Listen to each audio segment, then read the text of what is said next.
제일 먼저 생각나는 게 이제 김문기 차장이라서 아 그렇죠. 많이 우시고 예. 정말 많이 우시고 제가 통화를 계속 이어가기 힘들 만큼 예. 많이 우시고 얼마나 서름이 복받쳤겠습니까? 특히 이재명 후보 선거법 재판 중계를 가장 절실하게 봤을 사람, 이거는 뭐 우리 국민 물어보면은 다 유동규 본부장 생각하실 것 같아요. 네, 어저께 저는 방송을 어디서 봤냐면은 예.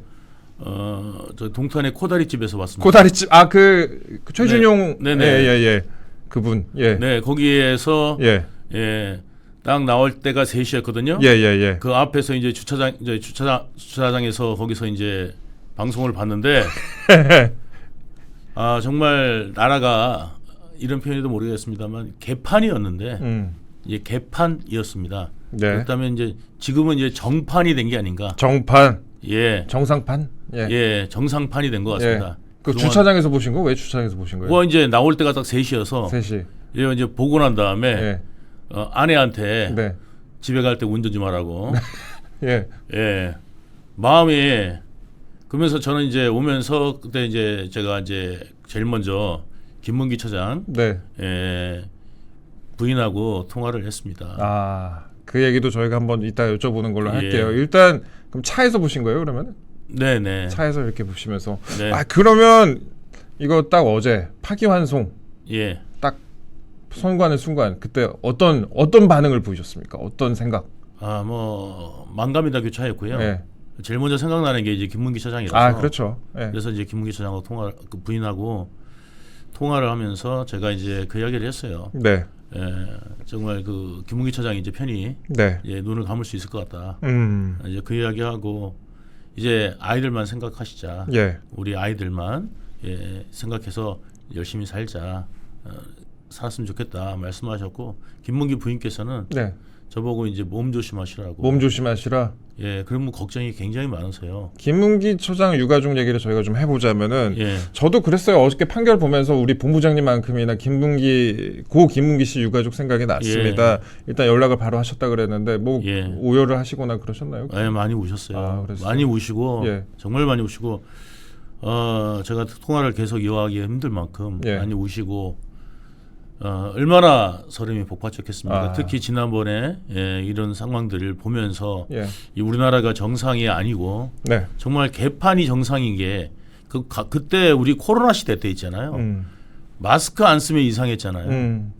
그러니까 그런 세계, 마스크 쓴 세계 상에 살다가 다시 이제 마스크 안 쓰는 세상으로 온 것 같은 느낌 같았습니다. 그런 느낌 같았다. 그 김문기 씨 유가족 얘기를 조금만 더 해보겠습니다. 예. 그분들이 이제 1심에서는 이재명 예. 후보가 지금 유죄가 나왔었는데 2심에서 판결이 달라졌잖아요. 그래서 마음이 상당히 안 좋으셨을 것 같은데 그동안 또 마음고생이 심하셨을 것 같습니다. 어떤 말씀을 주로 하시던가요? 뭐 아까 이제 뭐 조심하시라 이런 말씀도 하셨다고 하고 또 그렇게 오래 통화는 못했습니다. 그래서 이제 애들 생각해서 그냥 열심히 살자, 살아야 되지 않겠습니까? 이 말씀을 드렸고요. 지금도 그 분식점 나가시고 그러면 네네. 그래서 지금 가장이 갑자기 없어지면은요, 그 한 가족은 풍비박산이 납니다. 그 김문기 차장뿐만 아니라 비서실장님, 가족 그리고 나머지 다른 분들도 그 가족을 잃은 슬픔을 어디가 비교하겠습니까? 그리고 평생 동안 열심히 공무원 생활하던 그 비서실장님, 이재명의 비서실장 아닙니까?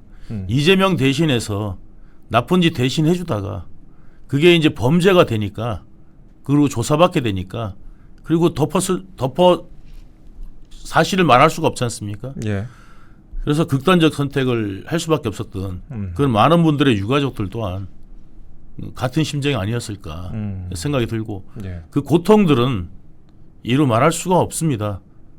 그러니까 가족들이요 다 정신과 상담을 받아야 될 만큼 다 고통받고 있는 겁니다. 그 김문기 씨 유가족 같은 경우에는 또 특히 자녀분들이 한창 그 학창 시절이었잖아요. 고생한 시절이. 그래갖고 더욱더 좀 마음에 남았을 것 같은데. 아니 뭐 술주정뱅이 뭐 아버지 같은 경우에는 데미지가 덜하겠습니다만 그렇게 각별하게 자녀들을 사랑했던 따뜻한 아버지가 어느 날 갑자기 여러분들 생각에도 만약에 정말 사랑하는 사람이 갑자기 사라진다면 그 심정을 여러분들 어떻게 이해하시겠습니까?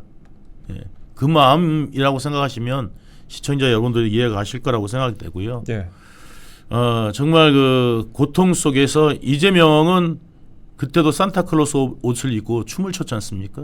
예. 그 고통에 공감을 전혀 하지 않은 사람이 아니고 이번 판결 나온 이후에도 해프닝이라는 표현을 썼습니다. 죄송합니다라는 게 아니라 해프닝이라는 표현을 쓰는. 죄송합니다가 아니라 해프닝이다. 예. 예. 반성과 미안함 전혀 없는 그런 공감 능력이 없는 자가 어떻게 국민의 마음을 돈으로 외에 환심을 살 수 있는 방법은 없다.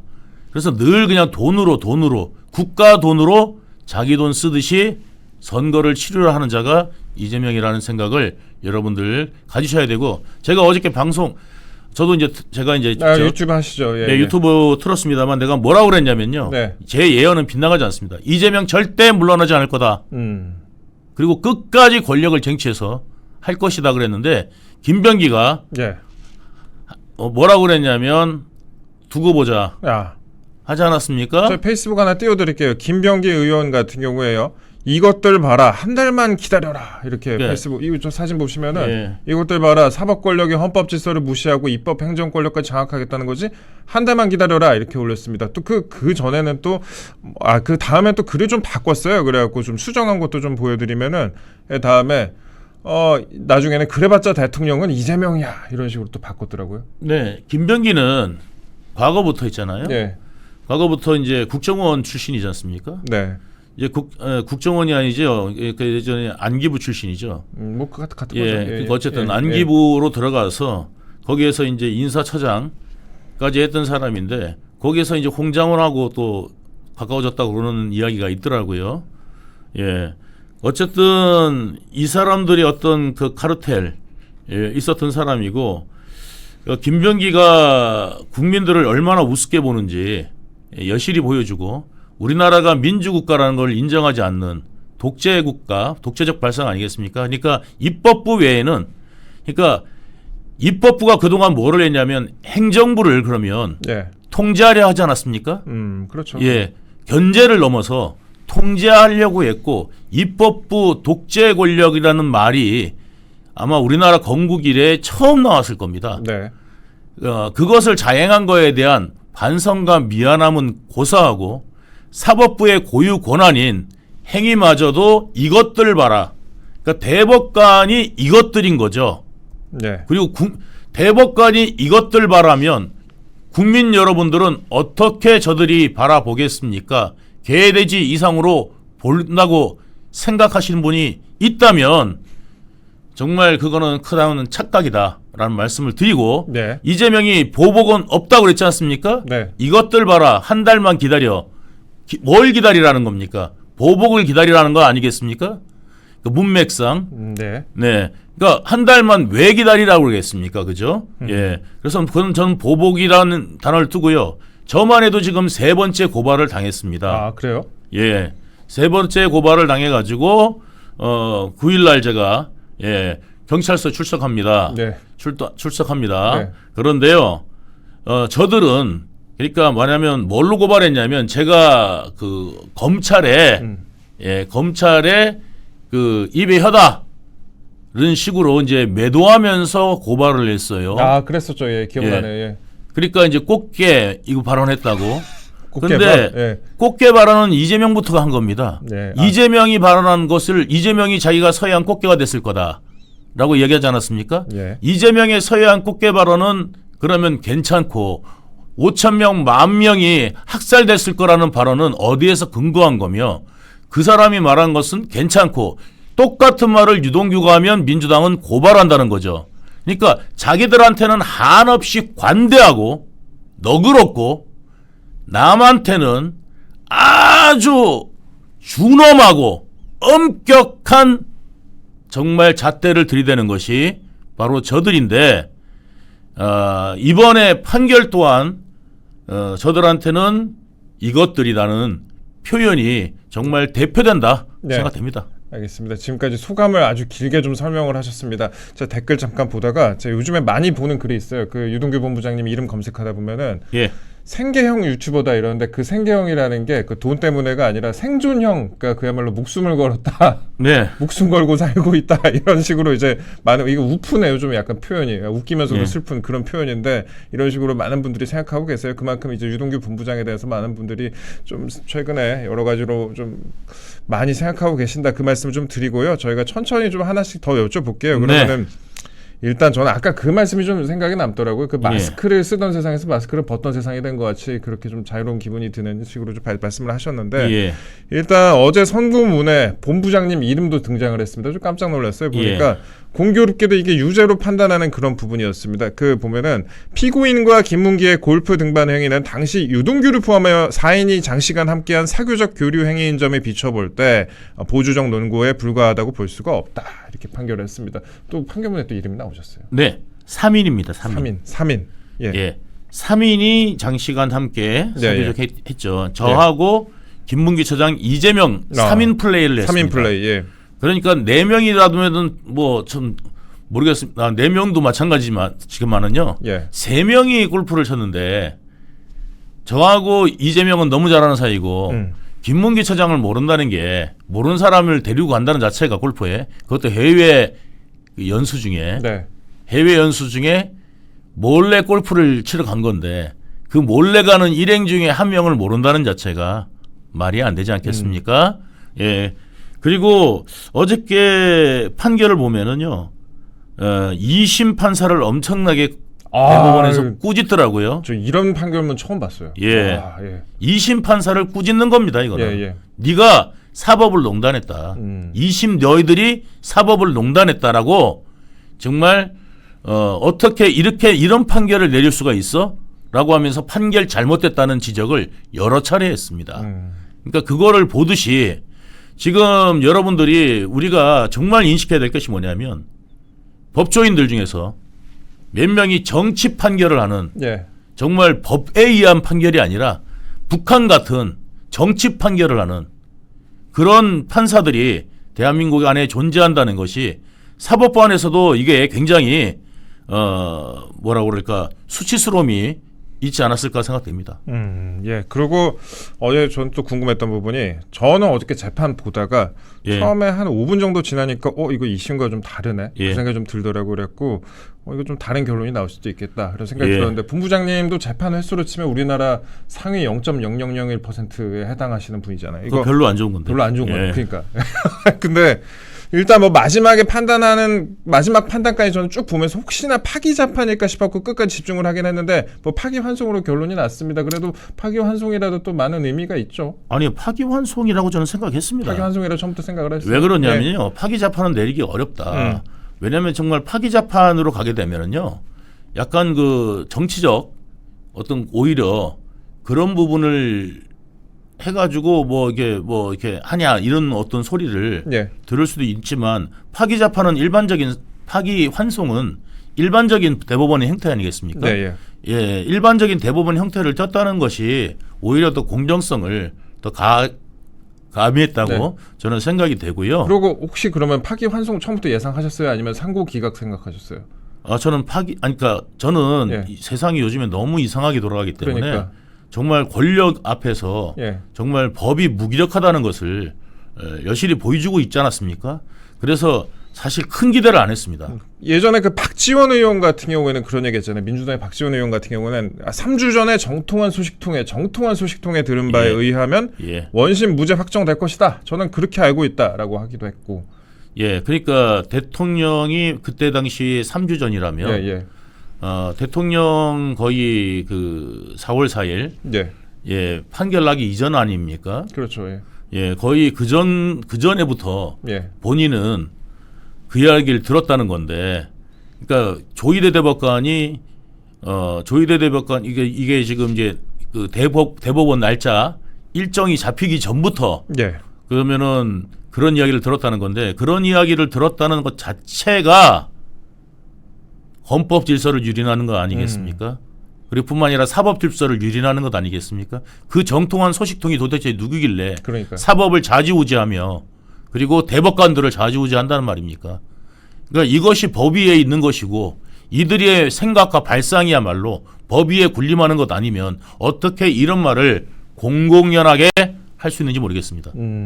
그래서 어쨌든 만약에 그 말대로 만약에 파기환송이 됐다면 예. 아니 파기환송이 아니라 상고기각이 됐다 그러면 예. 그야말로 그 이야기대로 된 거 아니겠습니까? 그렇죠. 예, 그야말로 그러면 이제 우리나라는 이미 민주공화국이 아니다. 저는 그렇게 생각을 했습니다. 그리고 제가 보니까 민주당이 어제 네. 그 이재명 후보 파기환송, 그러니까 유죄 취지 파기환송이 나오자 어젯밤 아주 바쁘게 움직였습니다. 어제 본회의에서 뭐 최상목 등 탄핵 시도를 하려고 하고, 그다음에 심우정 총장 탄핵안도 또 발의를 했습니다. 그러니까 격앙이 된 상태에서 쌍탄핵을 꺼낸 건데, 이거는 어떻게 보셨습니까? 그러니까 그들은 국가나 국민들은 안중에 없다. 지금 어쨌든 자기들 말대로 한 달이면 두고 보자 하지 않았습니까? 그러면 될 것이고, 지금 국가가 국민들이 지금 도탄에 빠져 있는 상태 아니겠습니까? 지금 무정부 상태이고 실제로 그것이 굉장히 오랫동안 지속돼 왔습니다. 그래서 지금 경제라든지 이런 위기에 와 있고 국제 질서 또한 매우 지금 뭐 핵 전쟁이 일어나느니 마느니 이런 지금 상황에 와 있는 직면에 있는데 미국 또한 지금 뭐 핵을 준비했다는 언론도 있고, 그다음에 지금 또 인도하고 파키스탄하고의 또 전쟁 이런 부분도 지금 염두에 두고 있는 상황에서 지금 우리나라가 지금 빨리 트럼프 시대에 지금 대응하느냐 못 대응하느냐 이런 상황에서 지금 무정부 상태를 만들어 버리고 경제 수장인 최상목 대행까지도 탄핵을 시켰다는 것은 이거는 정말 미친 짓을 지금 하고 있다. 국민들을 정말 개돼지로 여기지 않는다면 어떻게 경제하면서 지금 경제 그나마 수장까지도 이렇게 자기들 마음에 안 들면 하다못해 뭐 꼬라봤다고 탄핵까지 시켰으니까요. 예? 이게 정상적이지 않다 생각됩니다. 알겠습니다. 또 본부장님 조금만 톤다운 하시고. 너무 그러니까 꼬라봤다고 탄핵시켰는 이런 당을 노려봤다. 이제 꼬라봤다, 노려봤다. 노려봤다고 이재명을 노려보는 것은 탄핵 사유고, 게다가 여러분들도 말씀드리지만 이런 것까지 얘기하더라고요. 댓글에 뭐라고 달렸냐면요. 이재명을 지금 이제 유죄중계 내란이랍니다. 그런 이야기가 댓글에 나와요. 그런 걸 보면서 야 정말 북한이구나 이거는. 그러니까 이재명의 나라 아닙니까? 이재명의 나라여야 이재명이 왕이어야 이재명을 갖다가 뭐 이렇게 험담하면 그게 내란 아니겠습니까? 이재명이 범죄를 저질렀는데 그게 살인을 저지르든 사기를 저지르든 범죄를 저질렀을 때 그거에 대해서 응당한 대가를 치르는 게 민주국가인데 그걸 가지고 내란이라는 표현을 쓰는 것이 이게 지금 정상적인 상황은 아니다. 다시 한번 말씀드립니다. 그렇습니다. 많은 말씀하셨고 이제 가슴 속에 좀 쌓이는 게 많으시잖아요. 그동안에 이 사건이 참 오래됐어요. 이 선거법 사건만 해도 참 오래됐습니다. 지금 뭐 유동규 본부장님께서는 이재명 후보와 관련해서 또 여러 가지 재판을 또 받고 있는 상황인데 일단 이 사건 얘기를 조금만 더 해보겠습니다. 이게 1심에서만 지금 거의 2년 넘게 걸렸잖아요. 그래갖고 779일인가 아마 그 정도 걸렸던 것으로 기억을 하는데 지금 이게 원래는 633 그래서 1년 안에 끝나야 되는 사건인데 거의 3년이 왔습니다. 3년으로 왔는데 이렇게 재판이 지연되는 과정을 좀 어떻게 보셨어요? 그 재판이 지연되는 게 그동안 그 선거법 1심 재판이 사법부에서 판사가 판결 안 하고 그냥 가버렸어요. 맞아요. 중간에 그만두고 가버렸어요. 이거 완전히 이런 판사들 때문에 사법부가 욕을 먹는 겁니다. 그리고 이제 그동안 침대 축구는 들어봤는데 침대 재판은 처음 봤습니다. 그래요? 이거 이재명은 수령을 안 해요. 도대체 집에 누가 사는지 모르겠습니다. 김혜경이 맨날 밥 30세끼 해준다. 옛날에 그러면서 TV에 나왔었습니다. 그런데 그 김혜경이 도대체 집에 그러면 도대체 없고 이게 폐면부재라는 게요. 한 번 방문하는 게 아니라 보통 우체국에서 한 3번, 4번 방문합니다. 그다음에 방문 시간까지 대문에 붙여놓습니다. 잘 알아요. 잘 하시잖아요. 본부장님도 잘 하시고. 잘합니다. 왜냐하면 그걸 법원에서 받아본 사람들은 잘합니다. 그런데도 불구하고 그 3-4번을 다 안 받았다. 도대체 김혜경은 어디 사는 겁니까? 그러니까 뭐 서로 지금 따로 살고 지금 그 이재명은 다른 여자랑 사는지 모르겠습니다만 그 위험한 발언. 모르겠다는 거죠. 뭐 딴 집에서 사는지 모르겠다. 게스트 개인적 의견임을 다시. 저 개인적 의견입니다. 저의 전적인 의견인데, 그러니까 폐문 부재가 그렇게 많다는 게 도대체 집에 분명히 가정이 있고 가족이 있으면 대신 받아도 되거든요, 그거는. 그런데 불구하고 그렇게까지 지금 몇 번째냐 이거죠. 몇 번째 지금 이런 일이 벌어지니까 오죽하면 사법부에서 어디다가 하면 되느냐까지 물어볼 정도 아니겠습니까? 국회로 갖고 왔잖아요, 그래갖고. 아니, 그러니까 국회로, 그러니까 그냥 국회로 가져온 게 아니라 그러면 늘 있는 국회에다가 하겠다라고 이야기해놓고 그러면 국회 주소 어떻게 되느냐 내가 보내겠다 하니까 뭐라 그러냐면요. 의원실 되면 될 거 아니에요, 그 자리에서. 뭐라 그러냐면 3, 4일 있다 가르쳐드리겠습니다. 이재명 변호사가. 그거를 3, 4일 있다 가르쳐줄 이유가 뭐가 있어요? 판사가 앞에서 물어봤는데 지금 이게 지금 이재명 상황이고 그 이재명 민주당과 이재명은 뭐라고 그랬습니까? 대통령 끌어내라고 그럴 때 오늘 당장 끌어내라. 총을 맞고서라도 끌어내라. 라고 하지 않았습니까? 그렇죠, 총을 맞고서라도 상대방은 끌어내야 되고 본인은 맨날 그 있는 국회에 주소 하나 가르쳐주는 것도 3, 4일 있다 가르쳐주겠다. 이게 정말 정상이라는 말을 내가 몇 번 하는지 모르겠습지만 정말 답답합니다. 답답한 마음을 많이 토로하고 계십니다.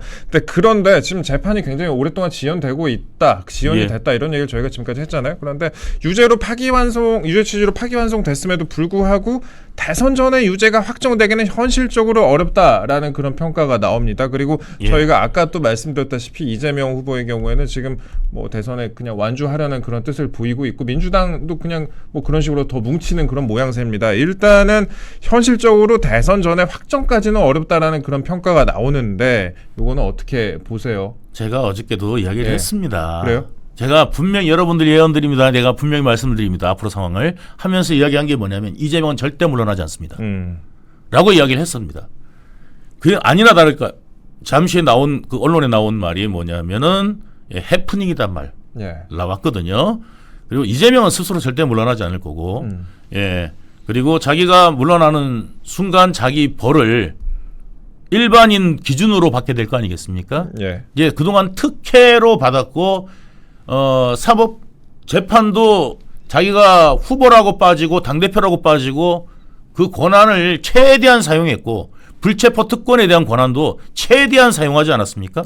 그리고 체포 동의안에 참여한 자당 의원들까지 검찰과 내통했다라면서 허위사실을 또 유포하지 않았습니까? 이제 이런 사람이 스스로 물러날 리는 없다고 봤고요. 그리고 지금 이재명 사당화된 당에서 가신들이 반기 들면 죽여버리겠다는 말까지 상임위에서 나오지 않았습니까? 최민희가 이야기했죠.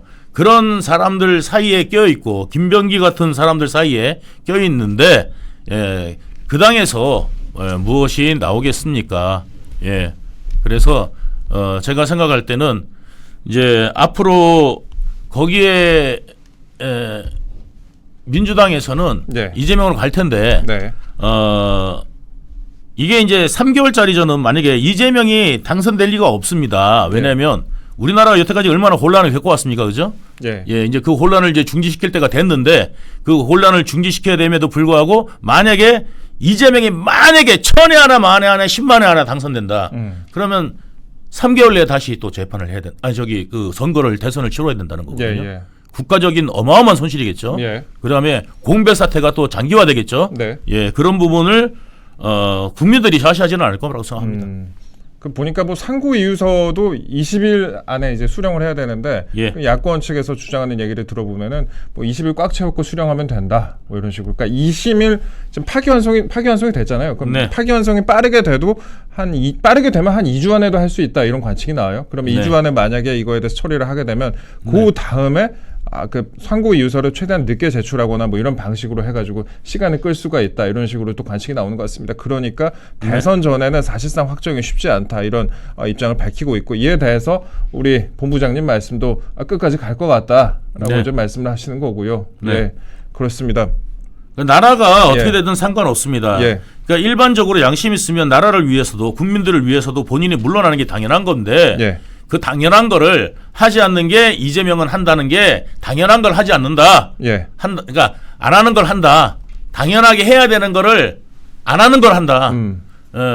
그렇게 저는 보이고요. 네. 여태까지 알았던 제가 봤던 이재명은 예. 절대 그 범주를 벗어나지 않을 거라고 확신합니다. 그러니까 자기 스스로 물러나서 국민 여러분들한테 심력해 죄송합니다. 이런 말 할 수 있는 위인이 절대 아니다. 그러니까 자기의 안위가 제일 중요하지 국가와 국민들 그다음에 이런 어떤 경제 이런 부분은 전혀 고려치 않을 것은 확실하다고 저는 생각합니다. 예, 그럼 사법적으로는 이거에 대해서 지금 대선 전까지 어떻게 할 수 있는 방법이 없으니까 뭐 선고를 하는 수밖에 없겠네요. 그러면. 선고가 예. 분명히 납니다. 이거는 왜냐하면 지금 그 대법원에서 선거를 하겠죠. 예, 그러니까 선거로 국민들이 판단하는 방법밖에 없어요. 저는 좋다고 생각합니다. 그래요? 국민들이 이런 당에다가 네. 투표를 한다는 자체가 나라 망하자는 거 아니겠습니까? 저는 그렇게 생각합니다. 이런 당 그러니까 좀 사법 처리가 확실히 됐고 대법원에서 파기환송까지 돼서 예. 유죄가 확정된 범죄자를 대통령으로 뽑아주세요라고 하는 정당이 이게 국민의 정당 맞습니까? 자유민주국가 정당 맞습니까? 이거는 자유민주국가에서 어느 나라에서도 이 범죄자 대법원에서 확정된 범죄자를 뽑아달라고 요구하는 강요하는 그런 정당은 없을 거라고 생각됩니다. 그렇기 때문에 국민들이 이거는 범죄자를 뽑지는 않을 거다. 예, 그래서 자승자박이 될 거라는 생각이 듭니다. 저는 그리고 본부장님이 예전에 예. 그 언론 인터뷰에서 아까도 말씀하셨지만 네. 꽃게밥 될까 두렵다라고 하신 예. 기억이 나더라고요. 예. 뭐 이제 그런 걱정은 좀 덜 하시나요?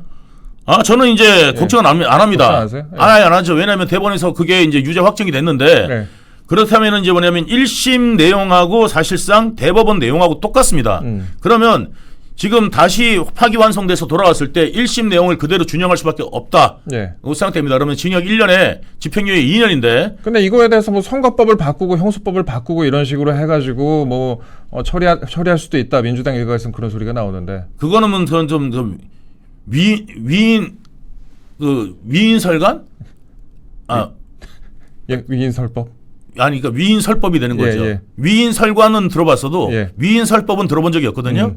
옛날에 뭐 4.4.5입이니 뭐니 이런 말 가지고도 난리를 쳐놓고 네. 이거는 뭐냐면 이재명을 위한 법 바꾸기 이거를 좌시할 만한 그러니까 이거를 갖다가 지금 이야기가 나왔기 때문에 네. 선거 기간에 이야기가 또 중점적으로 나올 겁니다. 위인설법 한 거냐 이 나올 거기 때문에 그러면 이재명이 만약에 선거 기간 내에 만약입니다 그냥 예. 살인을 하면 살인죄도 없어지지 않을까 이런 생각이 듭니다. 그러니까 앞으로 우리나라에서 허위사실 공표죄도 없어지면은 뭐냐면 후보자 비방죄도 없어져야 되는데 네. 이재명이 저를 고발한 게 허위사실 유포와 비방죄입니다. 네. 저는 표현의 자유가 없고 이재명은 표현의 자유가 있는 겁니까? 그리고 오히려 선거에 나온 사람이 더 공명정대하게 이야기해야 되는 거 아니겠습니까? 예. 저는 그런 생각이 듭니다. 예, 그리고 지난번에 저희 본부장님 저희 프로그램 출연하셔갖고 홍준표 후보 지지선언 했던 그 말씀으로 좀 하셨어요. 그 홍준표 후보를 그때 지지선언을 하셨는데 네. 홍 후보가 2강 안에 들지는 못했습니다. 그 지금은 혹시 뭐 지지하는 후보 있으세요? 아니 지지가 아니라 저는 제가 예.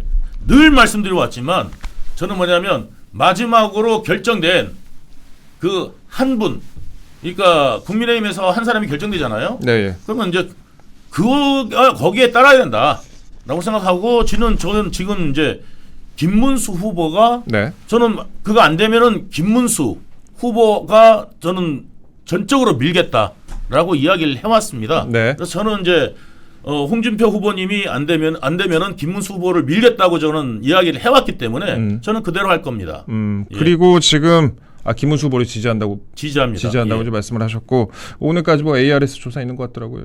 예. 예. 아무튼 뭐 김문수 후보에 대한 부분들을 여러분들이 저는 그렇게 생각합니다. 그래서 다 대동단결해가지고 이런 위인 설법하는 거를 우리가 빨리 국민들이 앞심해서 이번에는 막아야 된다고 생각합니다. 예. 그리고 제가 그러면 뭐 정치 얘기는 이 정도만 하고 네. 이재명 후보에 대해서 뭐 하고 싶은 말씀 있으세요? 이 자리에서? 재명아 잘 가라 멀리 안 나갈게라고 말씀드리고 싶습니다. 그 존댓말로 하시면 어떨까요? 존댓말이요? 네. 존댓말이 시청자 안 여러분이 나옵니다. 보시니까. 예. 시청자분 여러분들 정말 죄송합니다. 예. 제가 저는 그 사람한테만 존댓말을 씁니다. 알겠습니다. 그리고 국민 여러분들께서 한 말씀 좀 부탁드릴게요. 그동안에 이 사건 관련해서 굉장히 마음 많이 쓰셨을 텐데 이 사건 관련해서 그리고 앞으로 뭐 대선과 관련해서도 국민 여러분들께 길게 한 말씀 부탁드릴게요. 정말 인간 이재명은 정말 일단은 저는 거짓말을 좀 그만해야 된다라고 생각합니다. 그러니까 이 거짓말을 한 번으로 인해 가지고 미국에서는 워터게이트 사건이 일어났습니다. 근데 우리나라가 만약에 이렇게 거짓말이 법원에서까지 증명된 사람을 만약에 우리나라가 국민의 대표로 뽑는다면 전 세계에서 우리나라를 거짓말 공화국으로 분명히 볼 것입니다. 거짓말이 괜찮은 나라, 대통령이 함부로 국민들 앞에서 거짓말을 공표해도 괜찮은 나라인데 그 나라의 대통령을 어느 나라 국가 원수들이 믿고 그 다음에 우리나라와 협력하려 하겠습니까? 이 부분을 깊이 국민들이 생각해 주시면 감사하겠습니다. 지금까지 유동규 본부장님과 함께했습니다. 본부장님 이른 아침부터 또 나와주셔서 감사합니다. 감사합니다.